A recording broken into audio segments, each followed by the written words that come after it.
Sir வணக்கம் sir. Walajapet low budget Saravana பசம் பாருங்க. அடுத்தபடியாக நம்ம பார்க்க வேண்டிய Maruti Zen Estilo 2007 model sir. FC பார்த்தீங்கன்னா 5 வருஷம் ஃப்ரீயாக வந்துடும். 5 வருஷம் எடுத்து கொடுத்துடலாம். இன்சூரன்ஸ் ஒரு வருஷம் வந்துடும் சார். நேம் ட்ரான்ஸ்ஃபரும் இந்த வண்டிக்கு ஃப்ரீயாக பண்ணி கொடுத்துடலாம் சார். நேம் ட்ரான்ஸ்ஃபரும் ஃப்ரீ தான். VXi model sir. Power steering, power window, AC வந்துடும் சார். சென்ட்ரல் லாக் வந்துடும்.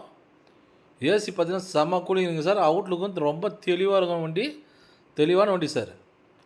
இன்டீரியர் அவுட்லுக்கு எல்லாமே காமிக்கிறேன் பாருங்கள். டேஷ்போர்டு, சீட்டு எல்லாமே புதுசாகவே இருக்குது சார். வண்டி உள்ளெல்லாம் கூட சுத்தமாக இருக்கும் வண்டி. இந்த வண்டி வந்து நீங்கள் ஓட்டி பார்த்து செக் பண்ணி எடுத்துங்க. ஏசி அந்த அளவுக்கு நல்ல குவாலிட்டியாக இருக்கும் சார். சீட் கவரில் லெதர் சீட் கவர் புதுசாக போட்டு வச்சுருக்காரு கஸ்டமரு. இந்த கண்டிஷனில் இருக்கிற வண்டி நீங்கள் வெளி மார்க்கெட்டில் செக் பண்ணி பாருங்கள். 150 இதெல்லாம் விற்கிறாங்க. நம்ம சரவணாகாசன் நம்ம கொடுக்க போகிற ரேட்டு பார்த்தீங்கன்னா கஸ்டமர் 1,45,000 கேட்குறாரு. நீங்கள் நேராக வந்தீங்கன்னா 1,38க்கு இந்த வண்டி வாங்கி கொடுத்துடலாம். Thank you sir.